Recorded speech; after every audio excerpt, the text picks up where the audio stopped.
Bueno, hola a toda la audiencia de Sin Culillo a lo Político. Hoy tenemos una nueva entrevista para este podcast donde vamos a evidenciar pues más situaciones, más fenómenos sobre micropolítica y especialmente el ejercicio del poder en esos escenarios cotidianos. El tema de hoy pues es un asunto que es transversal, que no solamente tiene que ver con la salud, sino también con la educación y con la identidad de género, la feminidad, etcétera, y las decisiones personales de las mujeres.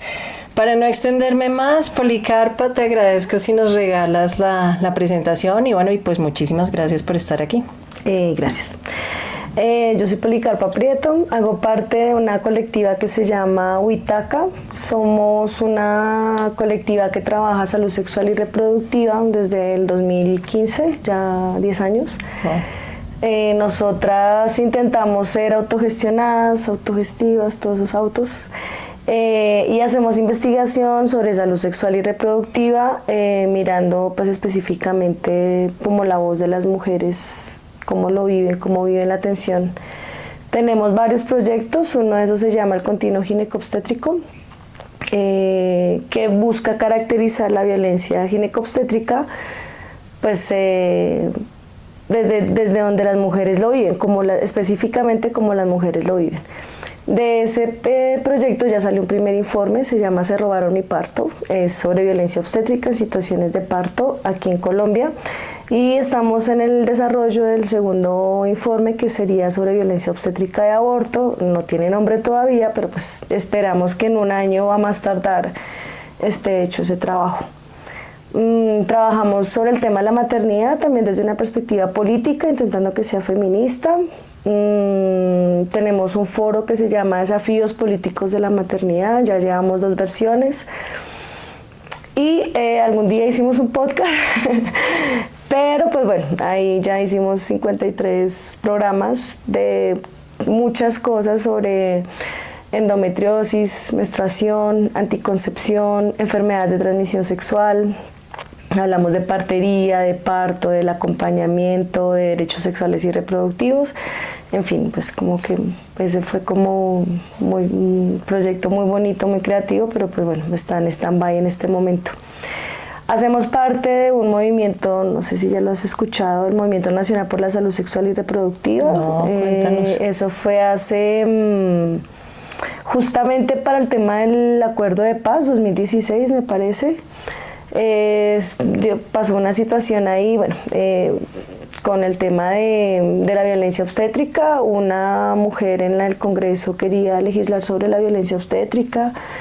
Siendo nosotras activistas por ese tema, nos pareció que lo estaba desarrollando muy mal, como que pegó y copió otros proyectos de otros países y lo puso en Colombia. Entonces quería llevar a la cárcel a los trabajadores de la salud, quitarles la licencia, ponerles multa. Entonces, pues desde que no hay un proceso de pedagogía, de visibilización, ellos mismos a veces no se dan cuenta que son violentos y también reciben muchas violencias al interior de las instituciones de salud. Entonces dijimos, espere tantico, no. Uh-huh.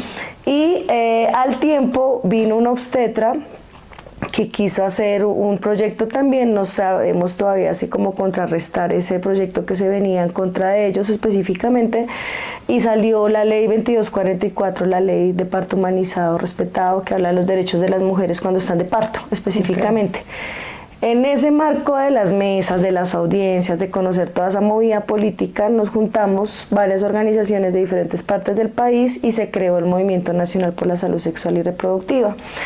Eso fue en el 2016, todavía están dando ese proyecto de movimiento y hicieron algo muy importante las compañeras. Yo apoyé publicando y haciendo algunas entrevistas, algunas encuestas, pero digamos que las compañeras del movimiento hicieron una encuesta que respondieron como 2.800 personas de cómo es parir y nacer en Colombia. Eso está en internet, en la página, entonces pues es importante como verlo. De violencia obstétrica está el trabajo que hicimos nosotras de Se robaron mi parto, que es una encuesta, que es un informe hecho con base en 108 respuestas de mujeres que parieron en Colombia, que se identificaron víctimas de violencia obstétrica, y ya. Y en este momento Sí. Ese es el continuo ginecobstétrico, se llama, y se robaron mi parto, es la primera parte. Y en este momento, hace un año, estamos moviendo una campaña que se llama, es Campaña Nacional contra la Violencia Ginecobstétrica. Y como subtítulo es La Marea Roja, un poco motivadas por la Marea Verde, por el tema del derecho a pues, la despenalización del aborto, pero mirando también el tema es que el pañuelo finalmente es inspirándonos en las mujeres, las madres de la Plaza de Mayo. Eso fue una iniciativa de compañeras de Argentina, vino una argentina, Colombia, nos dijo, oiga, mire, esta propuesta, y en este momento ya hay 9 países de Latinoamérica moviendo la campaña, pero eso empezó hace un año, o sea, realmente es muy reciente y estamos en el tema de cómo moverlo para que coja fuerza. No, pero qué maravilla, o sea, hace un año y ya tienen 10 países, ¿cómo será si llevan? Sí, lo que pasa es que el tema de hacer militancia política está ahí, ¿sí me entiendes? Lo que pasa es que tenemos muchos obstáculos. Uno de esos es que hacer militancia política con mujeres que son madres es también ir al ritmo de las mujeres que son madres, y eso es otro ritmo distinto. Hay un poco de caos en el tema, ¿sí me entiendes? Hay hijos, sí, hay hijos. Entonces eso es como ahí. Y también hay como una ceguera, una anestesia, no sé cómo llamarlo, sobre el tema de la violencia obstétrica, porque la violencia obstétrica desde el principio se habló como la violencia que viven las mujeres cuando van a ser mamás, aunque hay otros ámbitos de la vida donde también se sufre violencia obstétrica, pero es como que hay una orfandad política frente al tema muy fuerte, o sea, no es un tema importante para el movimiento feminista, y eso es un problema, para mí es muy grave. Entonces ese tema de militemos, organicémonos, siempre ha pasado, pero hay como que hay muchas cosas. Entonces el tema de Latinoamérica fue porque en principio, en la pandemia creo que fue, la chilena se hace un observatorio de violencia obstétrica súper montadísimo, unos trabajos, o sea, el sueño de observatorio de violencia obstétrica para mí, sin estar allá, pero un referente, las chilenas. Entonces ellas dijeron, miren, hicimos este chat de diferentes mujeres de Latinoamérica que sé que trabajan violencia obstétrica, organicémonos. Sí, duramos como 6 meses y después sí, es como que el chat se desactivó, pero seguíamos ahí. Después viene esta chica argentina y tenemos la campaña. Yo dije, ya está lo que vamos a hacer en el grupo de Latinoamérica. Entonces les escribimos como, miren, esta propuesta, ¿la quieren mover o no? Y bueno. Y se empezó a mover. Y empezó a mover. Entonces primero dijo Colombia sí, después las chicas de Perú, oiga, aquí también. Entonces básicamente los 9 o 10 países de Latinoamérica que ahorita están moviendo la campaña, pues a qué acuerdo llegamos, usar el mismo color, el mismo logo, nos coordinamos, hay una reunión casi que mensual para decir qué vamos a hacer, cómo vamos a coordinar, este mes qué vamos a hacer, compartimos publicaciones, bueno, digamos que entonces eso es, digamos, como una fortaleza, y es que es un tema, primero que es un tema desde el sur, que eso es importante, somos mujeres que estamos en el sur global, lo que llaman Latinoamérica mal llamado, que eso es otra discusión, pero bueno, y es como eso, o sea, estamos sacando eso desde nuestra experiencia como mujeres de acá, de pueblos colonizados, bueno, todos esos debates se pueden poner ahí, digamos, y de alguna manera los hemos tocado. No, pero bueno, pues les va muy bien. Antes de seguir con la siguiente pregunta, Policarpa, para que las personas sepan, entiendo por lo que cuentas que ustedes han tejido realmente una serie de relaciones conjuntamente sobre este tema y este activismo. Quien nos esté viendo, ¿por dónde podría comenzar? ¿El @ que en Instagram o en TikTok o qué página web? Como para entrarle al tema y empezar a escudriñar ahí estos asuntos. Casi todo está en Instagram, ¿sí? El Movimiento Nacional por la Salud Sexual y Reproductiva es como MNSSR, usted pone así y encuentra la página en Instagram, y también encuentra la página web, que es hermosa, es un trabajo súper bonito con unas ilustraciones así, muy buen trabajo. Ahí lo encuentran, ahí está la encuesta del movimiento, ahí está, bueno, todo lo que... Y también hay un trabajo de las chicas que son abogadas del movimiento que tienen varias plantillas de derechos de petición, si te niegan una cita obstétrica, si te niegan el plan de parto, o sea, muy bien montado. Está todo bien.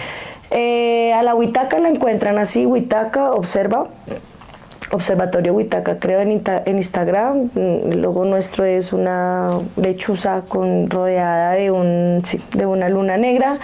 Y la campaña la van a encontrar Mi Parto, Mi Decisión, Col, y ahí también estamos en Instagram. Pues son como los tres como pues que puedo dar razón, porque pues hay muchas más, pero pues no las tengo a la mano. Por ahí se comienza, igual ahí yo veo si luego le pongo como los subtítulos.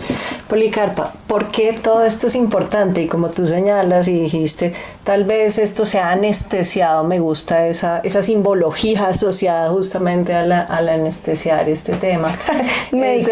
Sí, se ha anestesiado, pero ¿por qué es importante esta discusión tanto dentro del movimiento feminista como en general, ¿no? O sea, la decisión y las mujeres. Voy a responder esa pregunta hablando de en este informe que tienes en la mano, hay un hallazgo que no nos lo esperábamos. Entonces nosotras dijimos, vamos a caracterizar la violencia obstétrica, ¿qué pasa en ese momento? Entonces hablamos de los procedimientos médicos, del trato, de administrativo, no sé qué, en las preguntas. Y hay dos partes donde ellas pueden contar lo que quieran. Y por eso cuando llegamos a 100 dijimos, esperen no más, porque los textos eran así enormes. Dijo, no vamos a tener capacidad para pues analizar eso. Pero dentro de los textos fueron 108 preguntas y 94 nos dijeron, sin que les preguntáramos, a mí ahora me pasa esto.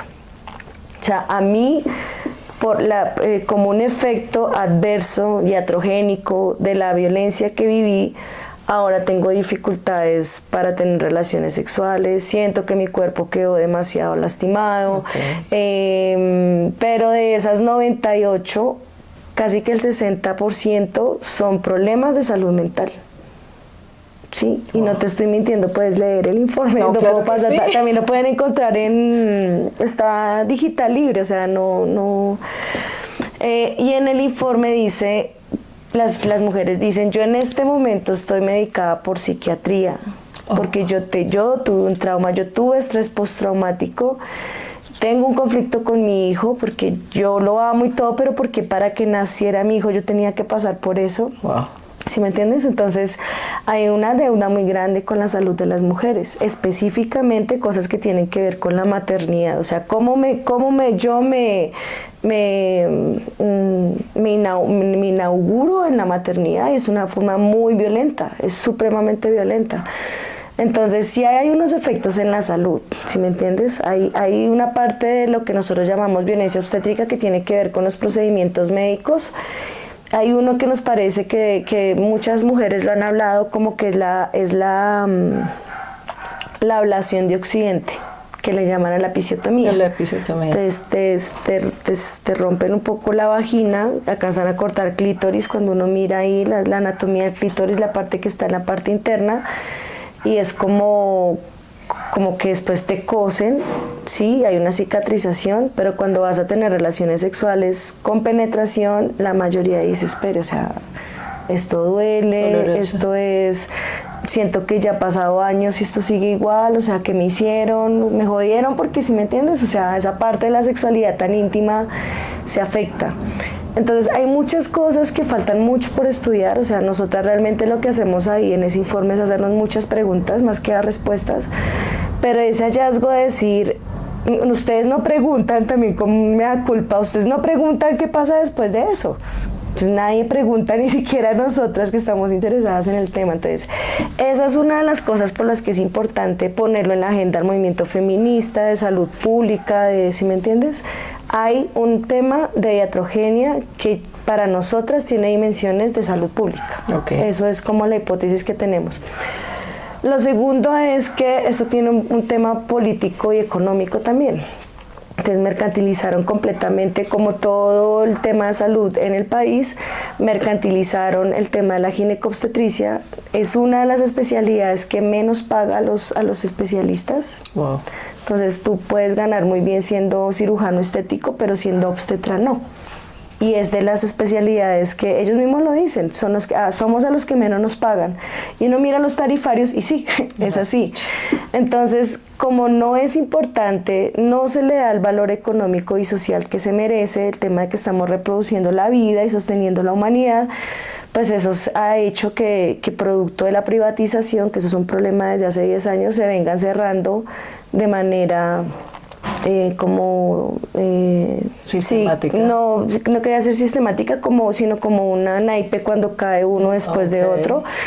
Y ya cuando nos llega a Bogotá, que cierran a San Ignacio, que cierran el Occidente, que cierran, sí, que ya antes había pasado en Medellín, ¿sí me entiendes? Entonces están cerrando servicios. Entonces nosotros sí, claro, no queremos que haya violencia obstétrica, pero no es para que cierre los servicios, sino para que mejore la calidad de la atención. Entonces eso es muy grave. Están cerrando en Occidente, también cerraron neonatos hace 2 meses más o menos. Entonces, pues, ¿a dónde vamos a parir ahora? No, pero es que hay poquita gente, ahorita la tasa de fecundidad ha descendido, pero la verdad es que en muchas partes del país no hay cobertura. Entonces hay unas contradicciones ahí que no nos parece. Eso a nivel actual, o sea, por eso se tiene que hablar de esto, porque genera mucho sufrimiento, o sea, hay un tema, y porque la maternidad, y pues digamos, análisis que hacemos nosotras, la violencia obstétrica no es importante, cómo me convierto en madre no es importante, porque la maternidad no es importante porque se considera instintiva y natural. Entonces, si tú tienes un par de tetas, una vagina y un útero, pues hombre, usted ya sabe cómo criar, usted ya sabe cómo dar tetas, usted ya sabe. Entonces, eso no es del interés de la investigación social, porque eso ya se da por sentado, o sea, ya se sabe qué tienes que hacer y cómo te tienes que sentir. Entonces, eso no es importante. Lo que pasa con las mujeres madres no es importante, se da por sentado, se obvian las cosas. Y entonces eso es realmente el problema por lo que este tipo de violencia no está tan estudiado también. Y además supongo, vinculándolo con el tema también, digamos, micropolítico y de ese poder, ese ejercicio de poder en esos escenarios cotidianos, que debe haber un montón de prácticas absolutamente normalizadas respecto de esa, pues uno, obviamente la función reproductiva, pero el momento justamente del parto asociada pues a la atención al los parto. micropoderes de Foucault. Sí. Sí, pero mira que no es de ahorita, o sea, el problema viene incluso desde la casa de brujas, ¿sí me entiendes? Porque antes de la casa de brujas, las mujeres eran las que tenían el poder de sanar, o sea, era bien visto. Y cuando uno mira la historia, pues quiénes fueron las que casaron, a las parteras, a las curanderas, a las yerbateras, mujeres que tenían un poder social, digamos, en Europa. Y eso lo pasan acá, ¿sí me entienden? Pero aquí les fue muy difícil por la forma de los territorios también. Entonces, aquí sí hubo como una copia de la casa de brujas, pero aquí funcionó de otra manera y resistimos un poco más. Alice, que era una compañera que está en Huitaca, que es francesa, nos decía es que allá acabaron con toda esa parte tradicional de medicina. Aquí todavía se conserva un poco. Okay. Y también el proyecto de las naciones. Entonces aquí viene la independencia, pero pues son los criollos, digamos, como esa élite que dice aquí vamos a hacer un estado moderno, y para modernizarse no podemos seguir pariendo como salvajes. ¿Qué te pasa? Sí, hay que traer la institución a que nos ayuden a parir higiénicamente, con gente con bata blanca, con hombres que saben, porque las parteras que son mujeres son cochinas, son sucias, no saben, no han estudiado.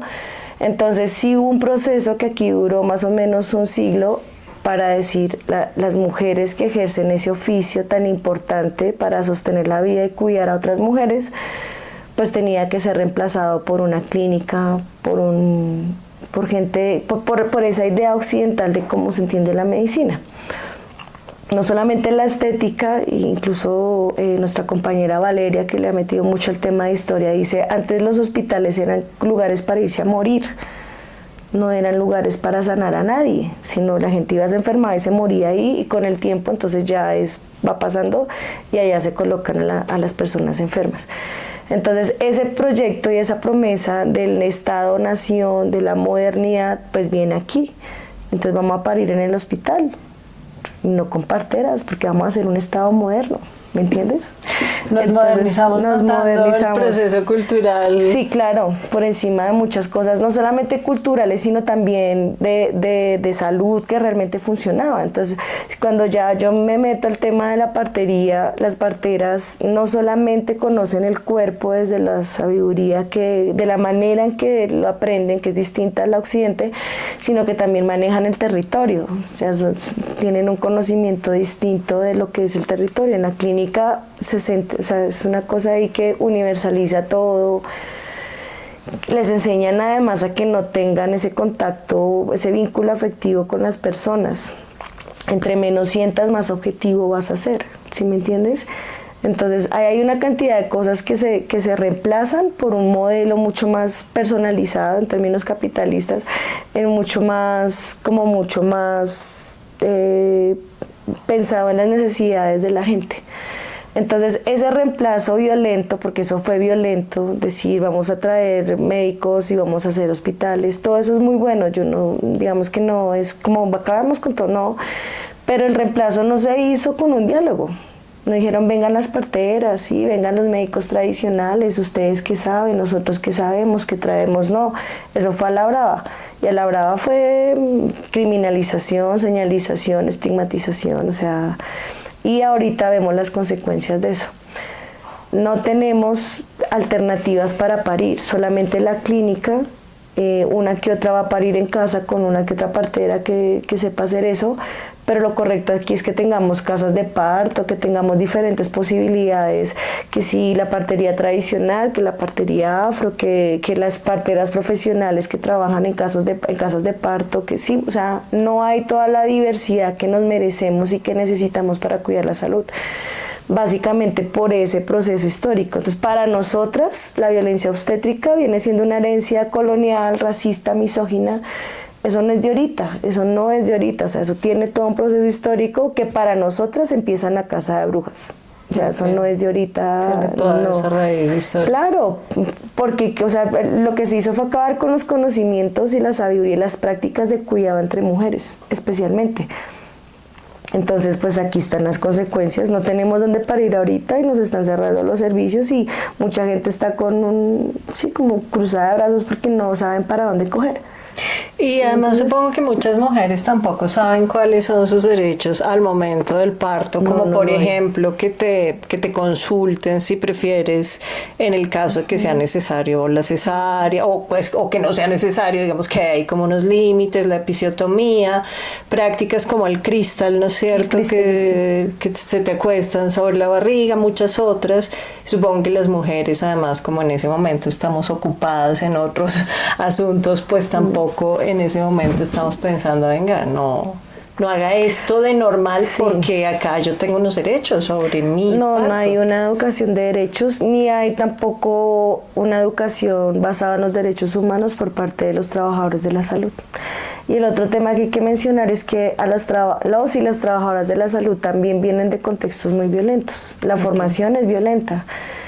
Y eso no lo dice lo que pasó recientemente, el suicidio de esa residente que hubo hace poco, realmente no me acuerdo, en la Universidad Javeriana, y el mensaje que ella deja, o sea, no puedo con esto, háganle ustedes, ¿sí? Entonces, después mirando, hay otros casos de suicidios en otros países, también con estudiantes de medicina, cosa que es muy lamentable porque para estudiar medicina, el nivel de exigencia de lo que requiere emocionalmente, físicamente, cuestiones de dinero, pero también de gente pila que está ya, digamos, como pasando por estas situaciones, sí debería haber una reflexión autocrítica por parte de ellos mismos, cómo están formando a sus profesionales. Sí. Entonces, esa es una parte que no se consulta tampoco. Y hay estudios académicos especialmente donde dicen los estudiantes de medicina, de enfermería, pues pasan por todos esos procesos donde se confunde mucho la exigencia académica con el maltrato y la violencia. Correcto. Y por lo mismo vienen de ámbitos y contextos supremamente jerárquicos y disciplinantes que vienen a reproducir muchas veces lógicas militares. Entonces Literal. yo voy a decir, y eso no se normalizó, eso no es normal, eso genera muchos problemas. Pero pues voy a contar una anécdota. Algún día, antes de la pandemia, íbamos a dictar un taller con enfermeras, auxiliares de enfermería de un hospital que no voy a nombrar, pero era como tocan el turno. Entonces como, o sea, salen de turno, van y si les toca irse, pues, o sea, no era una cosa seria para que recibieran la formación que les íbamos a brindar. Y nos entran en un lugar que era muy chiquito, con unos lockers grises, metálicos horribles, unas sillas así que no era ni cómodo ni nada, había una mesita ahí comían. Y yo dije, no, pues eso está muy incómodo. Y pues no había tablero ni nada, pegamos como cartulinas en la pared y dije, no, pero está feo. Entonces yo me fui a caminar por y al ladito, no sé, cerca había una sala con sofá, con televisor, con cafetera. Entonces yo le dije a la jefe, ¿puedo hacer el taller aquí? Mira que hay tablero. ¿Cómo se te ocurre? Ese es el espacio de los médicos. Y pues yo me demoro sin una hora. No, o sea, no puede. Entonces digo, si ese es el nivel, digamos, de desigualdad que hay al interior de las instituciones, y es normal, ¿sí me entiendes? Entonces por eso ahí uno puede entender que hay una pirámide social donde la base son las pacientes seguramente, ¿sí? Y después siguen las auxiliares o las personas encargadas del aseo, después las jefes, después los médicos, no sé, pero ahí es donde nos mandan a parir, cuando no estamos enfermas además, porque no es, digamos, como el lugar más idóneo, porque el parto no es una enfermedad. Pero allá se patologiza y pues por lo tanto se medicaliza y por eso tanta intervención, por eso no conocen, ellos no se preparan tampoco en procesos fisiológicos naturales, sino todo el tiempo en intervenir. Entonces si es la formación que reciben, ¿cómo les vamos a pedir otra cosa distinta? Una vez con otro, yo di una charla también en otro hospital público que no va a nombrar. Y el médico me dijo, pero ¿cómo quiere que yo reciba un bebé cuando usted está en 4 patas? Si es que yo no sé recibir un bebé, a mí siempre me han dicho que tiene que estar acostada. El entrenamiento que yo recibo es con mujeres acostadas. Porque la comodidad es para él, no para la mujer. Claramente tiene que estar aquí pues para que haga así y ya no más. Entonces, ese principio de déjela parir como quieras es complicado. Y lo otro también es que la violencia obstétrica no sucede solamente en el parto. También hay situaciones de aborto espontáneo, pérdidas gestacionales, lo que te conté al principio antes de la entrevista. Mi hermana parió un bebé muerto a las 33 semanas, sabía perfectamente que el bebé venía muerto y el trato fue supremamente inhumano. Fue una clínica privada aquí en Bogotá, donde nosotros dijimos, pero ¿cómo es posible que no haya un poquito de decir, venga mamá, no sé, una psicóloga? Ella cuando supo que el bebé estaba muerto, ella entró en shock naturalmente y ella empezó a gritar y lo que hicieron fue como, escóndase y no me espante las demás, no me las asuste, y ahí duró sola un montón de tiempo. O sea, no hay como, sí, muy inhumano, demasiado inhumano. Entonces, pues, sí, durante los abortos también suceden. Ahorita en el proyecto que tenemos de violencia obstétrica de aborto y los relatos de las mujeres es que se escuchan castigos como: después de que hubo el procedimiento, hay un sangrado, después de un parto y un aborto, y si se ve que es hemorragia y no te atienden y te hacen saber que no te van a atender porque te lo mereces. O sea, no.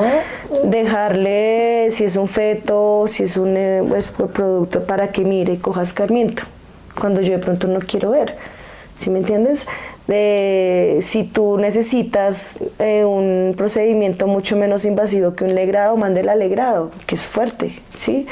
Entonces hay muchas cosas que pasan durante la atención del aborto, incluso espontáneo, donde no tome la decisión, usted se hizo algo, diga la verdad, o le llamo a la policía, ¿sí? Entonces, bueno, y hay una cosa que me parece muy curiosa, y es que tanto en los textos de parto como en los textos de aborto, ¿para qué abrió las piernas? ¿Quién le manda? O sea, si vas a parir mal, si vas a abortar también, ¿para qué abrió las piernas? O sea, ¿por qué se puso a tirar si se viene aquí a abortar? ¿Por qué? ¿Para qué le puso? Ahora que está aquí sí grita, en cambio cuando lo estaba haciendo pues no gritaba. Entonces, también hay un tema ahí de condena a la sexualidad, no podemos sentir placer, no saben tampoco cómo fue la concepción de ese bebé si fue en un contexto de violencia, si disfruté o no, o sea, no sé, no se puede suponer tampoco nada. Entonces, a partir de todos los prejuicios es que salen ese tipo de situaciones. Por eso decimos, la maternidad tiene una cantidad de juicios en el ámbito social que se vienen a reproducir ahí, pues de la manera en que se da por lo que pues, sucede ahí. Y también hay situaciones de violencia ginecológica, con otros momentos cuando te van a ofrecer un método anticonceptivo. Entonces muchas mujeres no les hacen el estudio completo de qué es lo que necesitan, sino pues se ofrece el método que está en ese momento disponible sin hacer todo el trabajo de venga usted cómo está de hormonas, cómo está de alimentación, nutrición, no sé qué, cuántos años tiene. Entonces eso es lo que se ve, que eso ya es estructural, ya no es como la enfermera quiere ponerme no, si la enfermera le dicen esto es lo que hay, ofrézcalo y no la deje salir después del parto si no se pone una inyección, porque eso es lo que hemos visto. Entonces muchas mujeres dicen, yo acabo de parir, hormonalmente uno está para abajo porque pues está lactando y tras del hecho me ponen una cosa que también me genera unos cambios hormonales, pues muchas mujeres han sentido eso, pues sentirse locas porque el cuerpo funciona pues muy descontrolado para lo que deberían estar viviendo. Entonces no es solamente el parto, afortunadamente ya nos dimos cuenta que no solamente es el parto, hay otras situaciones distintas relacionadas con salud sexual y reproductiva, relacionadas con atención en obstetricia, en ginecología, pues que se deben problematizar.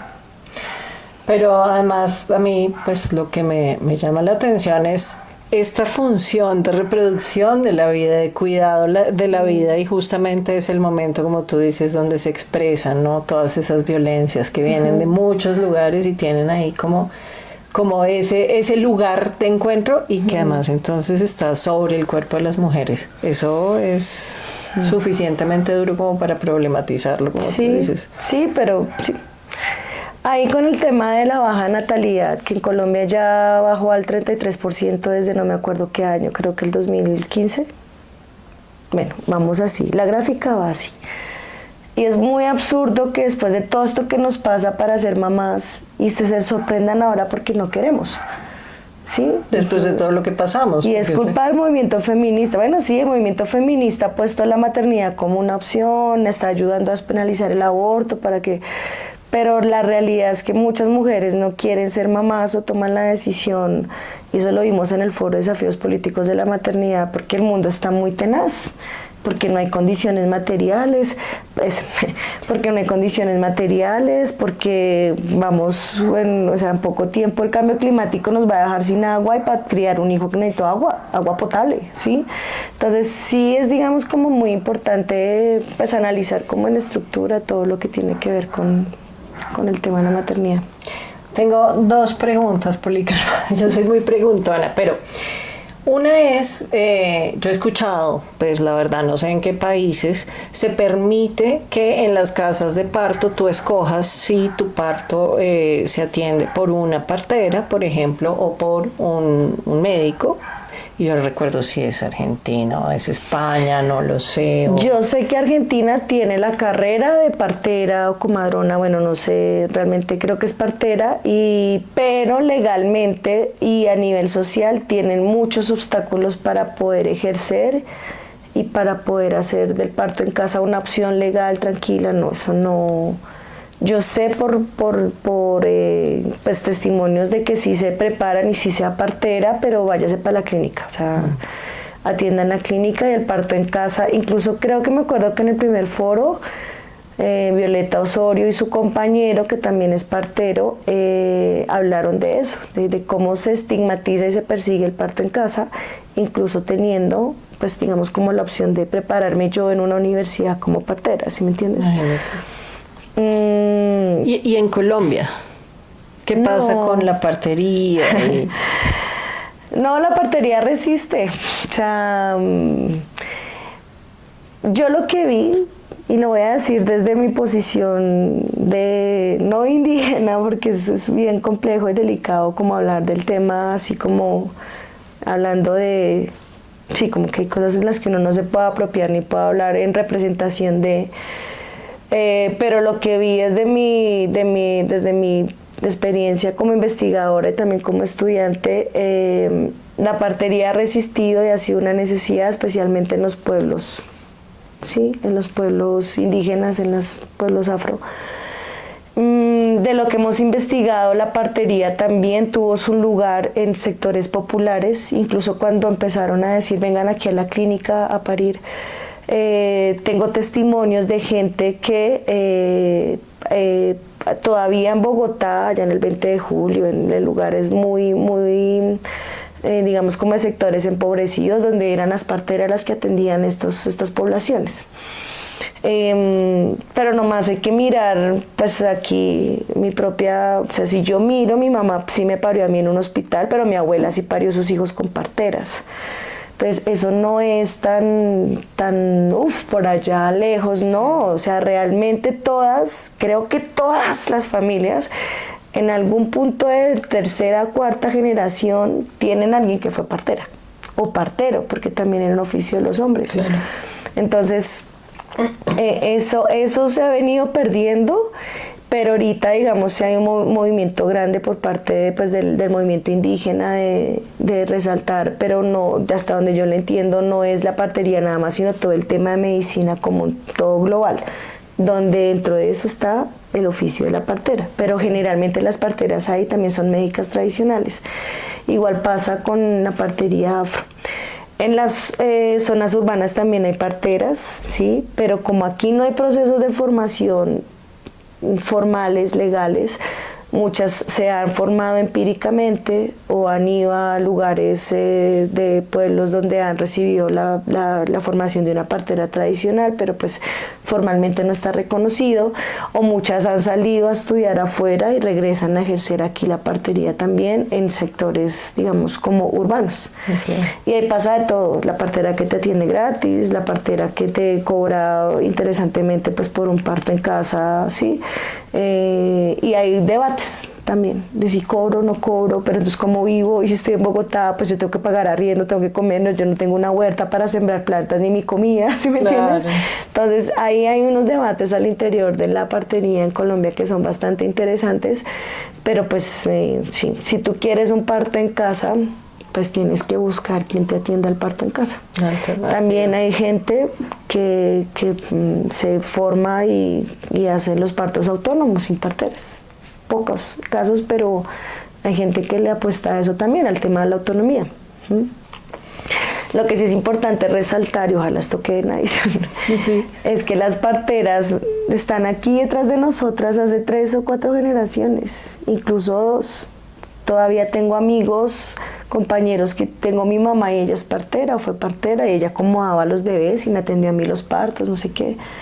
Entonces sí, no es un tema desaparecido, no es un tema de antes, no, es un tema completamente actual que resiste, o sea, que tiene esos conflictos, que hay unos debates al interior del ejercicio de la partería en Colombia que son muy importantes, pero que resiste. Y para nosotras el oficio de la partería es fundamental en la lucha contra la violencia gineco-obstétrica, porque la manera de ver es distinta. Yo lo decía hace poco en una reunión con las compañeras de la campaña, es mientras en los hospitales intervengo, porque a eso me enseñaron, la partera dice, yo intervengo a no ser que sea necesario.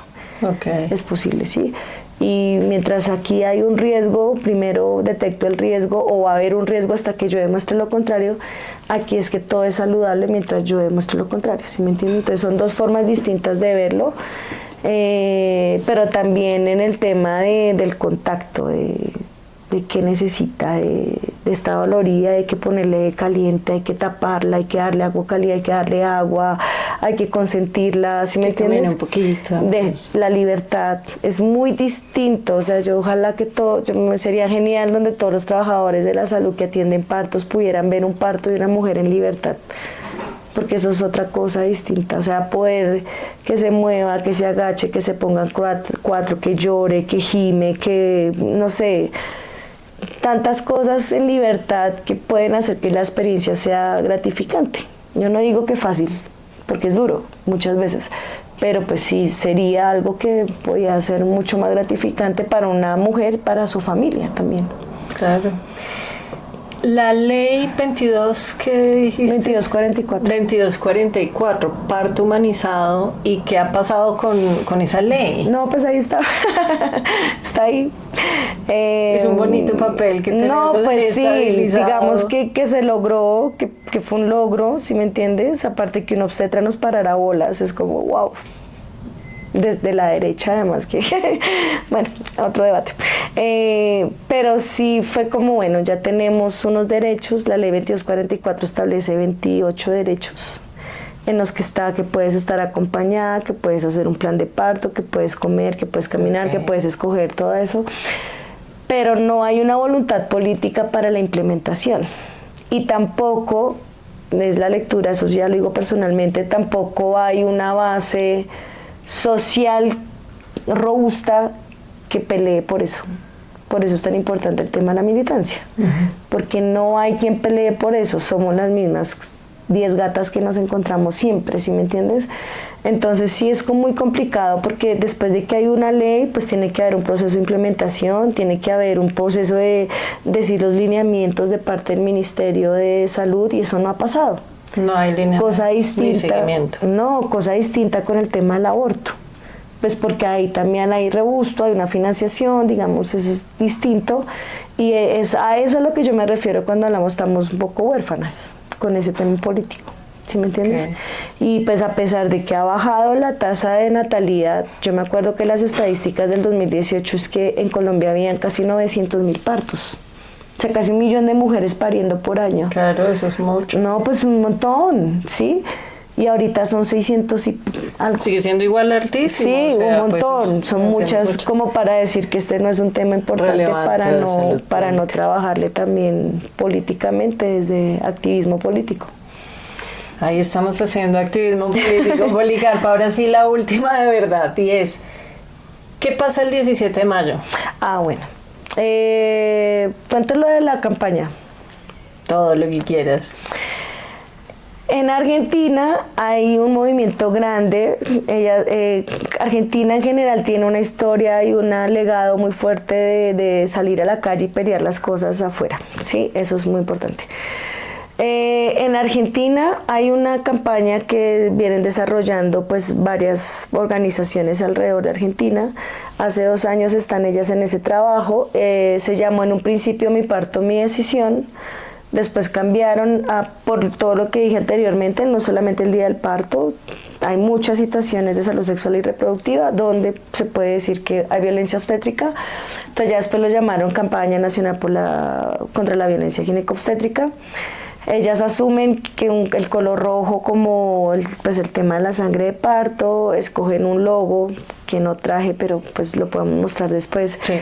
Que es un mandala con forma de cuerpo gestante. Okay. Es bien chévere. Y ellas dicen, pues empiezan como todo su trabajo, hacen unas marchas. O sea, una marcha en Argentina solamente para hablar de violencia obstétrica, que eso me parece muy interesante.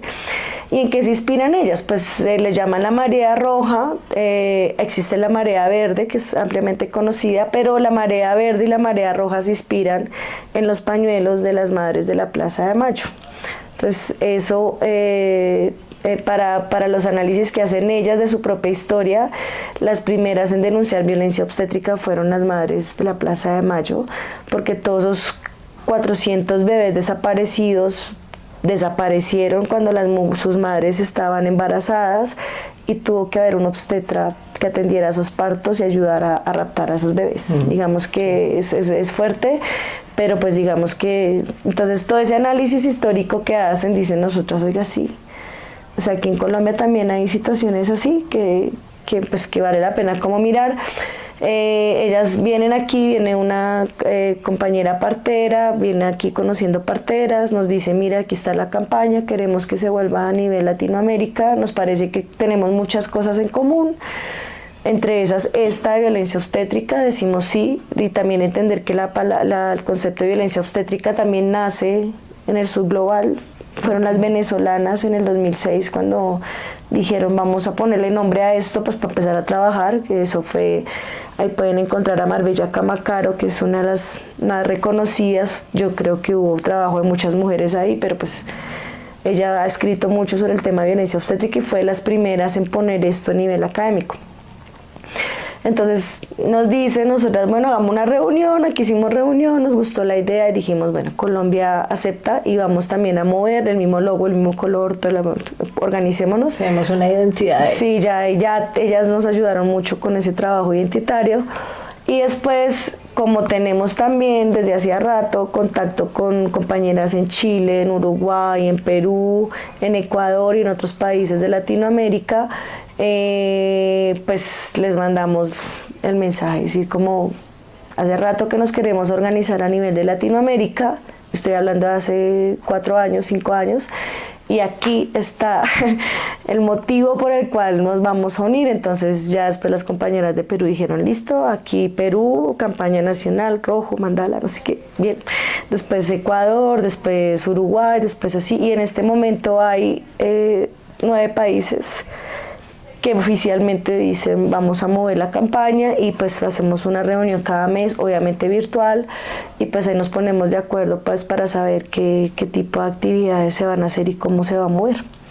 Esa es la idea. Y es el 17 de mayo porque ese es bueno, el día de... Perdón, sí. Y dentro de esas acciones, pues mayo es el mes de la maternidad, el Día de la Madre. Para nosotros es un mes político porque vamos a hablar de maternidad desde un punto de vista feminista y político. Esto aquí toca problematizarlo, menos flores, menos regalos, menos almuerzos y más derechos. Es como, o sea, las madres también necesitan un espacio político. Y estamos hablando del 17 de mayo para justamente decir, aquí está desde las organizaciones sociales, nos pusimos de acuerdo y decimos vamos a declarar ese día a nivel de Latinoamérica porque sí. Es decir, nosotras como organizaciones sociales vamos a decir, pues sin que la ONU diga en la asamblea aprobamos, ¿no? Sí. Sino que ya después sí se pasará de pronto la solicitud o algo, pero es desde las organizaciones sociales de varios países de Latinoamérica donde se dice, mire, vamos a escoger en el mes de la maternidad el 17 de mayo.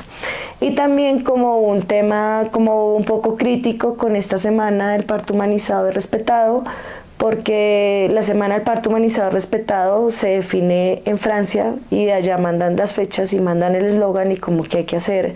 Y eso incomoda un poco. Eso incomoda un poco porque de alguna manera, la metodología que tiene esta propuesta que ya tiene más de 10 años, normaliza mucho o idealiza mucho lo que tiene que ser el parto, ¿sí? Y no corresponden los lemas a la realidad nuestra. ¿Sí me entiendes? No corresponde. Y sin embargo lo adoptamos, decimos, entonces preguntamos cuál es el eslogan este año y pues a mí en lo personal me incomodaba mucho, entonces también es como para decir, en mayo tenemos también que hablar de violencia obstétrica y no romantizar algo que no nos está pasando de manera romántica, el parto no lo tratan de manera romántica ni con todo el cuidado que se necesita, entonces es como eso. Por eso el 17 de mayo... pues a partir del 2025 declaramos y punto que eso va a pasar y pues la declaración viene de varias organizaciones sociales. Tremendo, me sumo entonces el 17 de mayo. Gracias. Y acompañaré allí, si todo sale bien, este podcast sale el 17 de mayo. Policarpa, muchas gracias. No sé si un mensaje final a la audiencia, a las mujeres que están cerca, por ejemplo, de un parto, que como que hay que hacer, ¿no es cierto? ¿Cómo nos movilizamos también? Hay muchas organizaciones, hay equipos de dulas, de parteras, busquen, porque las hay. Obviamente es un trabajo no reconocido institucionalmente tampoco, digamos de la manera en que se debería, pero sí hay equipos que hacen pedagogía, que enseñan cosas que les puede servir en caso de, sí va a parir pronto. Si le resuena el tema de la maternidad como un ejercicio político, si le resuena, o como muchas veces pasa, que es tenaz, que eso corresponde a la primera pregunta, de pronto de por qué hablar de esto, es que muchas veces uno habla de esto y resulta que ella y todas tienen una experiencia de violencia obstétrica y no se habían dado cuenta o no sabían. Bueno, sí, entonces como que también es que, como es tan invisible y tan normal que no sabes que te violentaron, pero no sabes dónde poner ni cómo nombrar esa incomodidad, ese mal recuerdo, eso que puede ser traumático. Entonces, si resuena también con eso, pues ahí está el espacio, busquen la campaña, busquen el movimiento, busquen a la Huitaca, pero de verdad hay muchas otras organizaciones, compañeras, amigas, que le han metido la ficha a la formación, a hacerlo bien, a hacerlo bonito, a trabajar y acompañar mujeres en ese ámbito de su vida. Perfecto, no, Policarpa, muchísimas gracias por ti, toda por el esta espacio. información el día de hoy. Yo les voy a poner ahí en la descripción y bueno, en donde pueda toda la información. Nosotras nos financiamos vendiendo los ejemplares, por supuesto, pero también están libres. El de Se robaron mi parto lo pueden encontrar en nuestros enlaces, en el enlace de la biografía, donde están, pues aquí pueden descargarlo. El de los desafíos políticos, el primer foro también ya está libre porque terminamos todas las ejemplares físicos, y este del foro sí todavía lo estamos vendiendo porque no se han acabado, pero cuando se acaben pues liberamos el archivo ya que se quedan de por donde quieran. Ayudar y colaborar con la organización, con Huitaca, con las mujeres que pues nos estamos organizando, se están organizando, yo no me voy a tomar esa vocería, por esta discusión que es relevante, que es un asunto de salud pública. Y nada, Policarpa, muchas gracias y muchas gracias a la audiencia de Cinculillo. Nos vemos en otra oportunidad. Gracias. Gracias.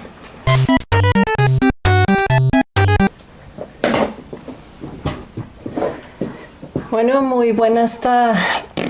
Perdón. Bueno, hola a toda la audiencia de Cinculillo a lo